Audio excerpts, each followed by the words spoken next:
오늘 우리에게 주시는 하나님의 말씀은 요한복음 6장 1절에서 15절까지 말씀입니다. 제가 봉독해 드리겠습니다. 그 후에 예수께서 디베랴의 갈릴리 바다 건너편으로 가심에 큰 무리가 따르니 이는 병자들에게 행하시는 표적을 보았음이로라. 예수께서 산에 오르사 제자들과 함께 거기 앉으시니 마침 유대인의 명절인 유월절이 가까운지라. 예수께서 눈을 들어 큰 무리가 자기에게 오는 것을 보시고 빌립에게 이르시되 우리가 어디서 떡을 사서 이 사람들을 먹이겠느냐 하시니, 이렇게 말씀하심은 친히 어떻게 하실지를 아시고 빌립을 시험하고자 하심이라. 빌립이 대답하되 각 사람으로 조금씩 받게 할지라도 200데나리온의 떡이 부족하리이다. 제자 중 하나 곧 시몬 베드로의 형제 안드레가 예수께 여짜오되 여기 한 아이가 있어 보리떡 5개와 물고기 2마리를 가지고 있나이다. 그러나 그것이 이 많은 사람들에게 얼마나 되겠사옵나이까. 예수께서 이르시되 이 사람들로 앉게 하라 하시니 그곳에 잔디가 많은지라 사람들이 앉으니 수가 5,000명쯤 되더라. 예수께서 떡을 가져 축사하신 후에 앉아있는 자들에게 나누어 주시고 물고기도 그렇게 그들의 원대로 주시니라. 그들이 배부른 후에 예수께서 제자들에게 이르시되 남은 조각을 거두고 버리는 것이 없게 하라 하시므로 이에 거두니 보리떡 5개로 먹고 남은 조각이 12바구니에 찼더라. 그 사람들이 예수께서 행하신 이 표적을 보고 말하되 이는 참으로 세상에 오실 그 선지자라 하더라. 그러므로 예수께서 그들이 와서 자기를 억지로 붙들어 임금으로 삼으려는 줄 아시고 다시 혼자 산으로 떠나 가시니라. 아멘. 사랑하는 성도 여러분, 한 주간도 또 주 안에서 승리하셨습니까? 오늘도 여러분들과 함께 말씀을 나눌 수 있는 참으로 은혜를 주신 하나님께 감사를 드립니다. 먼저 말씀 나누기 전에 소식을 전해드리면 요즘에 이제 아침 저녁으로 일교차가 큰 가을 날씨가 다가오고 있습니다. 코로나도 우리가 조심해야 되는데 또 아무쪼록 이 환절기에 감기에도 주의할 수 있기를 주님의 이름으로 부탁드리겠습니다. 수요일에 지금 온라인 성경 공부가 계속 진행되고 있는데 이제 다음 주면 마지막으로 마칠 것 같습니다. 아무쪼록 또 이렇게 말씀 안에서 함께 또 교제할 수 있도록 또 참여해 주시고 또 동참해 주신 모든 분들께 감사를 드립니다. 주보에 올려드린 기도 제목 있는데요. 여러분께서 꼭 함께 이 기도 제목 보시면서 기도해 주시기를 바라고요. 또 도움이 필요한 가정이 있으시다면 언제든지 또 교회에 또 연락을 해 주시기를 바라겠습니다. 저희들이 또 도와줄 수 있도록 하겠습니다. 오늘 여러분들과 함께 나누고 싶은 이제 말씀은 우리가 잘 알고 있는 바로 오병이어의 기적입니다.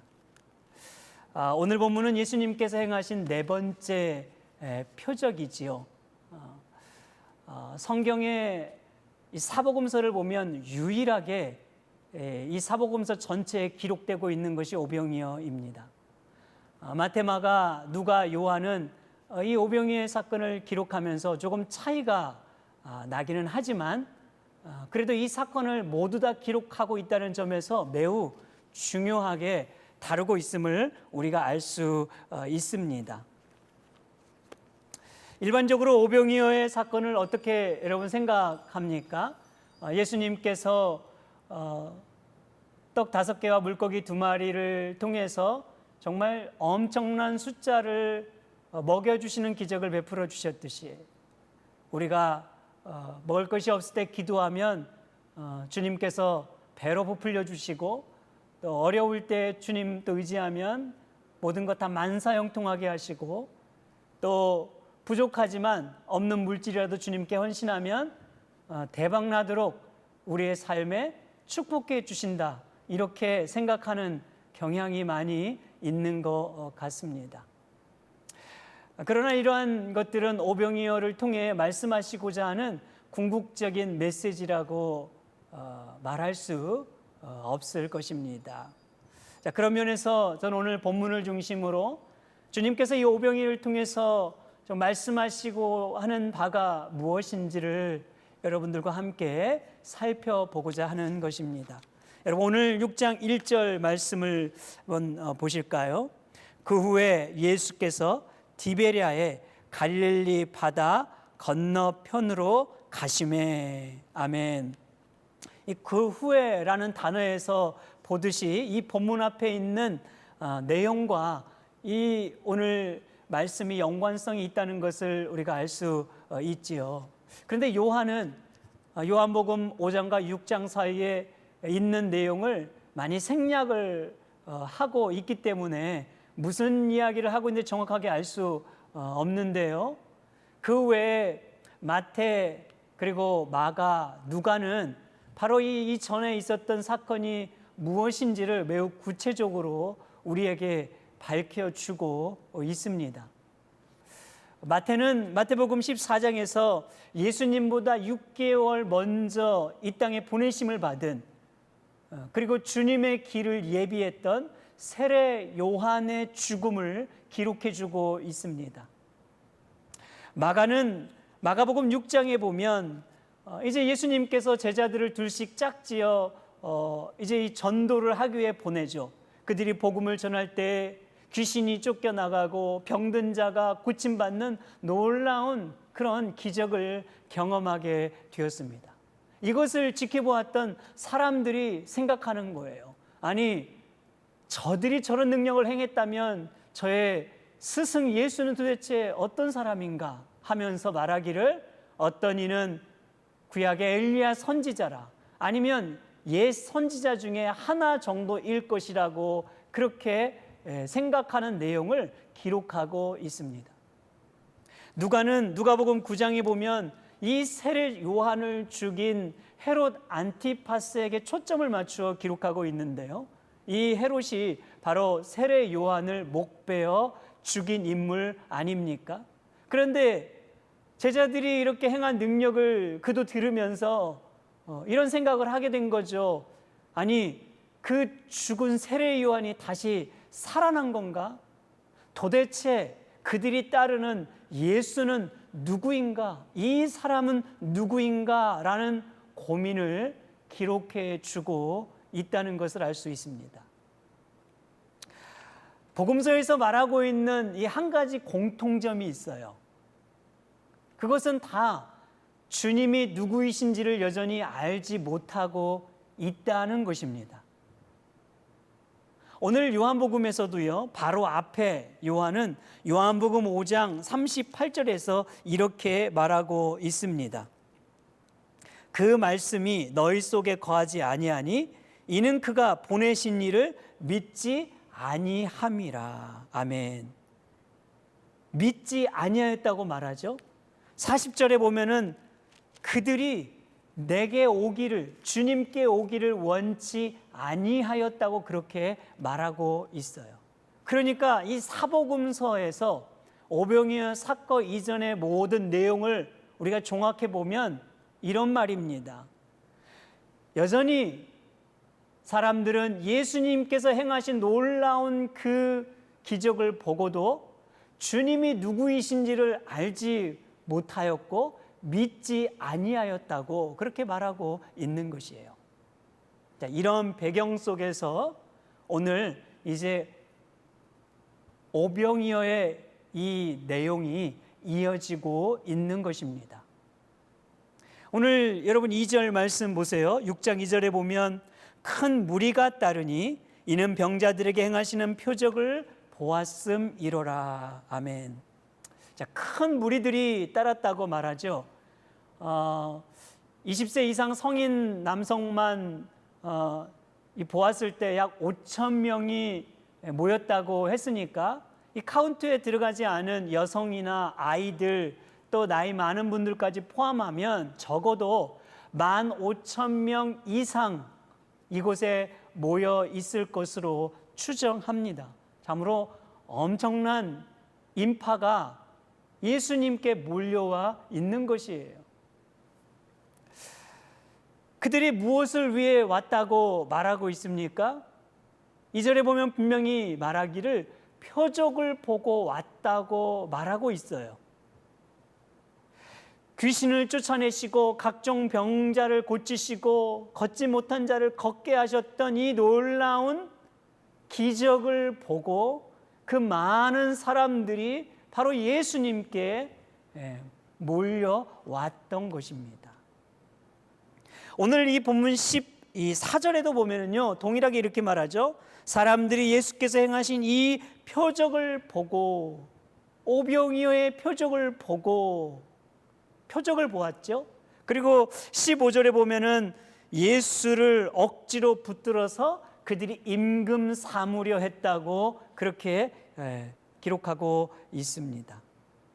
자, 그런데요, 요한은 요한복음 6장 26절에서 또 이렇게 말하고 있어요. 여러분 6장 26절 한번 보시기를 바랍니다. 예수께서 대답하여 이르시되 내가 진실로 진실로 너희에게 이르노니 너희가 나를 찾은 것은 표적을 본 까닭이 아니요 떡을 먹고 배부른 까닭이다. 아멘. 분명히 이들은 무엇을 보고 왔습니까? 표적을 보고 왔다고 말하고 있어요. 그런데 주님은 표적을 보고 온 것이 아니라고 말하는 것입니다. 떡을 먹고 배부른 까닭에 왔다고 그렇게 말하고 있는 거예요. 그러니까 이 주님을 따라오는 사람들은 표적의 의미를 제대로 알지 못했다는 말이지요. 그들에게 필요한 것은 예수님의 능력, 예수님이 행하신 기적이었지 예수님 자신이 아니었다는 것을 말해주고 있는 것입니다. 이들은 모두 무엇에 관심이 있었나요? 자신의 영혼에 관심은 없고 육의 것에 관심을 가지고 있었어요. 자신의 인생의 구원에 대해서는 관심이 없고 그저 세상에 먹고 사는 것에서만 관심을 갖고 주님을 따랐다고 말하는 것입니다. 그것이 바로 떡을 먹고 배부른 까닭이라, 떡을 보고 주님께 찾아온 것이라고 말해주고 있는 것입니다. 그런데 여러분이 떡을 붙잡으면 어떤 결과가 발생하게 됩니까? 더 이상 떡이 나오지 않는다고 판단될 때, 내가 원하는 떡이 아니라고 생각되면 가차없이 예수를 버리고 그 예수를 십자가에 못 박는 자리로 돌아갈 수 있다는 것이에요. 그들이 바로 이 예수님을 따랐던 군중들이었습니다. 여러분, 오늘 우리도 그럴 수 있다는 얘기지요. 예수 자신에게 관심이 없고 여러분 떡을 붙들면, 우리가 떡을 쫓으면, 즉 내가 원하는 것, 내가 바라던 것 체험받지 못하고 이루어지지 않으면 언제든지 우리 예수를 버리고 세상으로 돌아갈 수가 있고, 진리가 아닌 것을 진리인 양 착각하여 왜곡된 신앙에 빠져들 수 있다는 것을 말해주고 있는 것입니다. 오늘 여러분들은 진정 예수 그분을 붙들고 있습니까? 오늘 본문을 보면 이제 요한은요, 이 오병이어를 해석하는 열쇠 한 가지, 즉 다른 복음서에서는 기록하고 있지 않은 단서 한 가지를 밝히고 있습니다. 여러분, 그것이 무엇이냐면 바로 유월절이에요. 3절과 4절 말씀 보십시오. 예수께서 산에 오르사 제자들과 함께 거기 앉으시니 마침 유대인의 명절인 유월절이 가까운지라. 아멘. 여러분, 유월절이 어떤 날입니까? 400년 동안 애굽에서 종살이하던 그 이스라엘 백성들이 해방받던 날, 구원받던 날이죠. 어떻게 구원을 받았나요? 이유는 단 한 가지였습니다. 양의 피였어요. 죽음의 사자가 문설주에 양의 피를 발랐던 이스라엘 백성들의 가정은 다 넘어가고, 그 양의 피를 바르지 않았던 애굽의 모든 가정과 그리고 가축 장자를 심판하셨기 때문입니다. 그래서 바로 유대인들은 자신들을 이 구원한 날을 기념하는 아주 중요한 날로 유월절을 지키고 있었습니다. 그런데 여러분, 성경을 보면 바로 그 예수님이 유월절의 어린 양으로 이 땅에 오신 분이라고 말씀하고 있는 것이에요. 사도 바울이 말하죠. 고린도전서 5장 7절 말씀, 우리의 어린 양 곧 그리스도께서 희생되셨느니라. 아멘. 우리의 어린 양 누구라고요? 예수 그리스도. 오늘 이 사도 요한은 요한복음 1장 29절에서 이것을 분명하게 증거했습니다. 보라, 세상 죄를 지고 가는 하나님의 어린 양이로다. 아멘. 여러분, 사도 요한은 이미 그 예수 그리스도가 누구이신가, 그분이 바로 우리의 죄를 짊어지고 대신 죽어 주실 어린 양 그리스도라고 말하고 있는 거예요. 여러분, 이처럼 유월절은요, 예수님께서 누구이시며 무엇을 왜 이 땅에 오셨는지를 가장 명확하게 보여주는 절기라고 말할 수가 있어요. 그래서 예수님께서 후에 마지막 유월절 기간에 예루살렘으로 올라가셔서 마치 도살장에 끌려가는 양처럼 잠잠히 그 죽음의 길로 행하셨던 것입니다. 오늘 본문에서 요한이 바로 이 유월절이 가까이 오고 있다는 이 말씀을 통하여 예수님께서 우리 죄를 대속하기 위하여 자기를 십자가에 매달아 속량물로 주실 것이며, 바로 어린 양, 유월절의 어린 양이 되심을 우리에게 말해주고 있는 것입니다. 자, 그런 후에 이제 주님은 본격적으로 이 오병이의 이야기를 꺼내셨습니다. 여러분, 5절과 6절 보십시오. 자, 이렇게 예수께서 눈을 들어 큰 무리가 자기에게로 오는 것을 보시고 빌립에게 이르시되 우리가 어디서 떡을 사서 이 사람들을 먹이겠느냐 하시니, 이렇게 말씀하심은 친히 어떻게 하실지를 아시고 빌립을 시험하고자 하심이라. 아멘. 예수님께서 빌립에게 이렇게 물었어요. 우리가 어디서 정말 떡을 사서 이 허기진 무리들을 먹일 수 있겠느냐? 그때 빌립은 재빨리 대답합니다. 주님, 우리가 뭐 한 사람에게 조금씩만 먹인다 하더라도 200데나리온 정도가 필요합니다. 아니, 그것도 부족할 것 같습니다. 이렇게 대답하는 거예요. 당시 하루 노동자들이 일했던 그 품삯이 1데나리온이요 이라는 것을 우리가 보면요, 이것은 200일 동안 먹지 않고 쓰지 않고 모아둔 그런 비용이었습니다.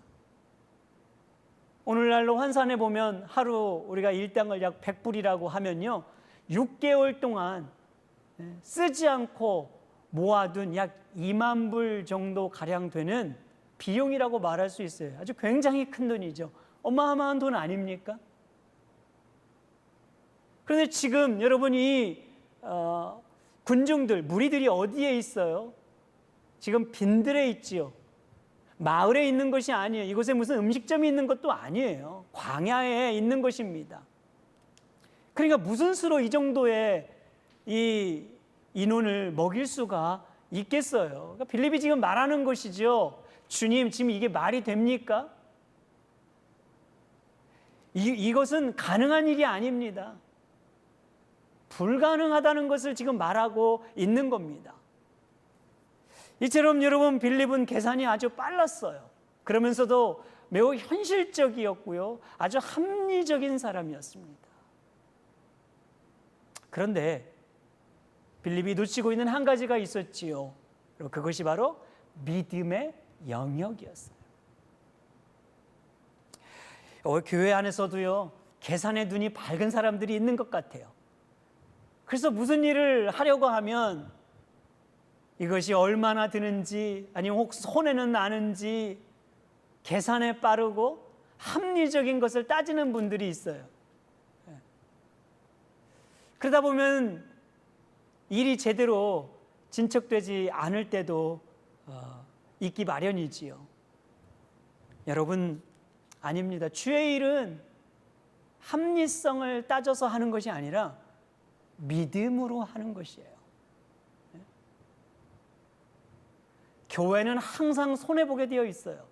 교회가 무슨 이득을 여러분 취할 수 있겠습니까? 섬기고 베풀고 나누어주고 주님의 말씀대로 하다 보면 교회는 늘 합리적으로 보면요, 이득이 없을 때가 많죠. 그러나 여러분, 주의 일이라고 하는 것은 합리적인 걸 따지는 것이 아니에요. 그것이 주님이 기뻐하시는 일이고 그분의 뜻에 합당하는 것이라면 믿음으로 순종하는 것입니다. 여러분, 오늘 나 같은 죄인을 구원하신 일이 합리적인 근거였습니까? 주님이 나를 위해 죽어주신 일이 합리적인 것이에요. 만약 합리성을 따졌다면 오늘 우리 이 자리에 올 사람은 아무도 없습니다. 그래서 그것을 우리는 은혜라고 말하는 거예요. 여러분, 신앙생활하면서 가장 합리적인 게 뭐냐면 믿음이에요. 믿음이 가장 합리적인 것입니다. 주님은 바로 계산에만 빠르고 믿음의 영역을 잃어버린 이 영적인 둔함을 깨우치고자 하셨던 것이지요. 그때 안드레가 한 아이에게 있는 이제 보리떡 5개와 물고기 2마리를 가지고 왔습니다. 여러분, 8절과 9절 보십시오. 제자 중 하나 곧 시몬 베드로 형제 안드레가 예수께 여짜오되 여기 한 아이가 있어 보리떡 5개와 물고기 2마리를 가지고 있나이다. 그러나 그것이 이 많은 사람에게 얼마나 되겠사옵나이까. 아멘. 아마도 이것은 당시 한 아이가 먹는 한 끼 정도의 식사였던 것 같습니다.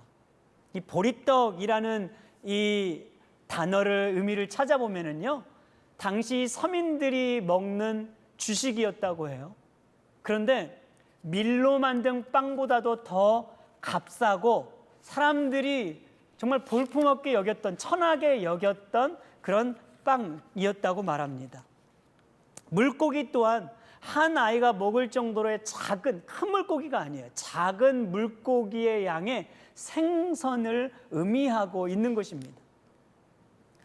이렇게 예수님은 한 아이가 먹는 한 끼 정도밖에 먹을 수밖에 없는 이 식사 양, 그죠? 아주 적고 보잘것 없는 이것을 통하여 바로 오병이어의 기적을 일으키는 재료로 삼으셨다는 사실이에요.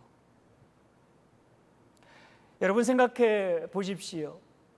만약 주님이 그분의 전능성, 그죠? 그분의 능력을 드러내 보이고자 했다면 아무것도 없는 것에서 음식을 만들어내는 게 훨씬 더 효과적이지 않겠어요?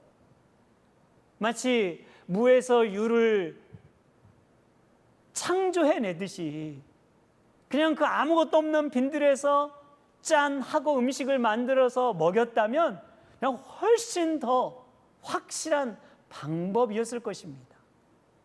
그런데 주님은요, 아무것도 없는 것으로 하는 것이 아니라 재료를 사용하고 있어요.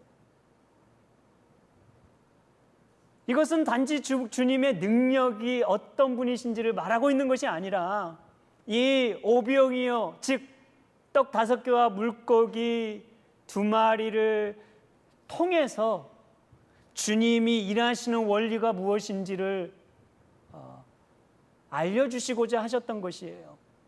다시 말하면 보잘것없고 천하게 여겼던, 사람들 별로 관심도 주지 않았던 이 보리떡 5개, 물고기 2마리를 통해서 바로 이 구원의 방법이 무엇인지, 하나님이 일하시는 원리가 무엇인지를 드러내 주시고자 하셨던 것입니다. 사실 여러분, 인류를 구원한 방법은요, 대단한 방법이 아니었잖아요. 십자가 아닙니까? 여러분, 십자가 한번 이미지를 떠올려 보십시오. 가문의 영광과 명예라고 생각하여 십자가를 지려고 하는 사람이 있습니까? 없지요. 왜? 십자가는 저주, 형벌, 비참함을 의미하기 때문이에요. 그래서 유대인에게는 거리끼는 것이었고 이방인들에게는 미련하게 보이는 방법이라고 말했던 것입니다. 그런데 그런 거리끼고 미련한 방법인 십자가가 하나님의 능력이고 지혜라고 말씀하신 것이에요. 여러분, 사도 바울은 고린도전서 1장 23절과 24절에서 이렇게 말씀하고 있습니다. 우리는 십자가에 못 박힌 그리스도를 전하니 유대인에게는 거리끼는 것이요 이방인에게는 미련한 것이로되 오직 부르심을 받은 자들에게는 유대인이나 헬라인이나 그리스도는 하나님의 능력이요 하나님의 지혜니라. 아멘. 여기 분명히 뭐라고 말합니까? 십자가, 그 천한 십자가, 비참함을 의미하는 십자가, 모든 사람들이 회피하는 십자가, 그것이 바로 하나님의 일하시는 구원의 방법으로서 하나님의 능력이며 지혜라고 말하는 거예요. 여러분, 이어서 사도 바울의 이야기를 들어보십시오. 고린도전서 1장 27절과 29절에 보면 이렇게 이어서 말씀합니다. 하나님께서 세상의 미련한 것들을 택하사 지혜 있는 자들을 부끄럽게 하시고 세상의 약한 것들을 택하사 강한 것들을 부끄럽게 하시며 세상의 천한 것들과 멸시받는 것들과 없는 것들을 택하사 있는 것들을 패하게 하시나니 이는 아무 육체도 하나님 앞에서 자랑하지 못하게 하려 하심이라. 아멘. 주님이 일하시는 원리를 여러분 보십시오. 미련한 것들을 택하시고 약한 것들을 택하시고 세상에 천하고 없는 것들을 통해서 하나님의 나라를 이루시고 하나님의 뜻을 이루시고, 그죠? 하나님의 역사를 이루어 주신다고 말씀하고 있는 것입니다. 이것이 바로 하나님 나라의 원리, 주님이 일하시는 방법입니다. 이것이 바로 구원의 방법이라는 것을 주께서 우리에게 말씀해 주고 있는 것입니다. 이제 예수님께서는 이 보리떡 5개와 물고기 2마리를 축사하시지요. 그리고 나누어 주시는데 원대로 먹었고 배불리 먹었다고 그렇게 말합니다. 풍성하게 먹었다는 말이죠. 그리고 남은 양이 우리가 알고 있듯이 12바구니 되었다고 말합니다. 여러분 12절 13절 보십시오. 그들이 배부른 후에 예수께서 제자들에게 이르되 남은 조각을 거두고 버리는 것이 없게 하라 하심으로 이에 거두니 보리떡 5개로 먹고 남은 조각이 12바구니에 찼더라. 아멘. 예수님은 왜 12바구니를 남겼을까요? 사실 예수님은요 마음 먹으면 인원수에 딱 맞도록 음식을 먹일 수 있는 분이시잖아요. 그분은 전능하신 분이시니까요. 그런데 10바구니도 아니고, 아니 15바구니도 아니고 왜 굳이 12바구니였는가? 여기에는 여러분이 숫자의 의미가 있기 때문에 그래요. 이 10이라는 숫자는 충만을 의미하기 때문입니다. 마가복음 이 8장에 가보면요, 오병이어 이외에 또 한 가지의 사건으로 칠병이어를 기록하고 있습니다. 보리떡 7개와 물고기 2마리로 4,000명을 먹이시고 7광주리를 남겼다고 이렇게 말해주고 있어요. 자, 여기도 보십시오. 왜 주님은 7광주리였을까요? 5광주리도 아니고, 아니면 무슨 8광주리도 아니고 굳이 7광주리였는가? 여러분, 이 7이라는 숫자는요, 완전수를 의미하기 때문에 그래요. 성경에 보면은요, 3이라는 숫자는 하늘의 숫자입니다. 4라는 숫자는 땅의 숫자예요. 7은 완전수고요. 12는 바로 충만함을 의미하는 것을 알 수가 있습니다. 지금 주님이 12바구니를 남김을 통해서 무엇을 말하냐면 충만함을 말해주고 있는 거예요. 그럼 무엇이 충만하다는 얘기일까요? 떡이 충만하다는 얘기일까요? 아닙니다. 예수 그리스도가 충만한 분이라는 것을 말해주고 있는 것이에요. 예수 그리스도가 7광줄이 완전하신 하나님이시라는 것을 말해주고 있고, 그분 안에 모든 복음이 충만하게 있다는 것, 그것을 우리에게 보여주고 있는 것이에요. 여러분, 30절로 가보시면 이제 이 오병이어를 기적했던, 이 경험했던 무리들이 예수님께 이렇게 묻습니다. 진짜 표적이 무엇입니까? 정말 당신을 보도록 믿고 행하는 표적이 무엇인지를 보여주세요 라고 물을 때 주님이 33절에서 이렇게 말해요.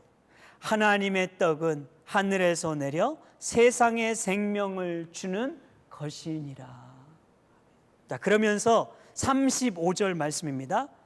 예수께서 이르시되 나는 생명의 떡이니 내게 오는 자는 결코 줄이지 아니할 터요 나를 믿는 자는 영원히 목마르지 아니하리라. 아멘. 여러분 보십시오. 예수님께서 뭐라고 말합니까? 진짜 표적은 땅에서 오는 것이 아니라 하늘에서 주어진 것이래요. 그죠? 하늘에서 주어진 것이 바로 생명을 주는 참떡이라고 말하면서 바로 예수가 하늘에서 보내심을 받은 자라고 말하고 있어요. 그러면서 그 예수가 무엇이라고요? 생명의 떡이라고 말하는 거예요. 여러분, 진짜 떡이 무엇입니까? 진짜 떡은 바로 예수 그리스도. 진짜 표적은 그 하나님의 아들 예수 그리스도가 이 땅에 오셨다는 것, 우리 곁에 오셨다는 것이에요. 그 예수가 충만하다는 것을 여러분 말해주고 있어요. 예수 안에는 모든 것이 부요하고 충만합니다. 예수 안에는 복음이 충만합니다. 그 예수 그리스도께서만이 공허한 우리의 이 심령을 충만하게 채우시는 진리의 떡이 되시는 거예요. 그 예수 그리스도만이 가라앉은 우리의 영혼을 생수의 강물로 채우시는 충만한 진리의 생수가 되신다고 말해주고 있습니다. 그 예수 그리스도만이 충만한 은혜가 되시고 충만한 기쁨이 되시며, 그 예수 안에 바로 풍성한 삶이 보장되어 있다고 약속하고 있는 것입니다. 여러분, 이 표적이 무엇이라고요? 예수. 그래서 여러분, 예수가 전부여야 하고 그래서 예수만으로 충분한 것이고 예수만이 모든 것이 되는 것이에요. 우리가 이런 고백을 가지고 있습니까?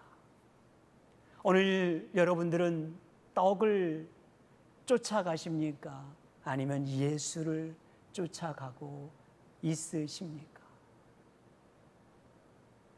예수가 전부입니다. 예수면 됩니다. 예수면 충분합니다라고 주님 앞에 고백하며 그 예수 안에 있는 이 복음의 풍성함을 누릴 수 있는 저와 여러분이 되기를 주님의 이름으로 축복합니다. 기도합시다. 하나님 아버지, 오늘도 오병이어 기적을 통하여 주님이 우리에게 주신 말씀을 듣게 하셨습니다. 그렇습니다. 우리는 사는 것이 버거워서 때론 떡을 쫓아가고 떡을 붙들고 떡을 원하는 마음으로 살 때가 얼마나 많이 있는지 모릅니다. 그러나 진정 우리에게 필요한 것은 참떡이신 예수, 참 생명이신 예수, 참 생수가 되신 그 예수라는 사실을 알게 하셨으니 오늘 우리가 다시 이 예수를 더 의지하고 예수만을 사랑하고 예수만을 붙잡는 저희들 되게 하여 주시옵소서. 그래서 그 예수 안에 충만하였노라고, 예수면 된다고, 예수면 부족함이 없는 것이라고 우리 모두가 함께 고백하며 또 이 어려운 시기를 믿음으로 넉넉히 이겨가는 우리 사랑하는 성도들 되게 하여 주시옵소서. 주님께 모든 것 감사하오며 우리 구주 예수 그리스도의 이름으로 기도하옵나이다. 아멘.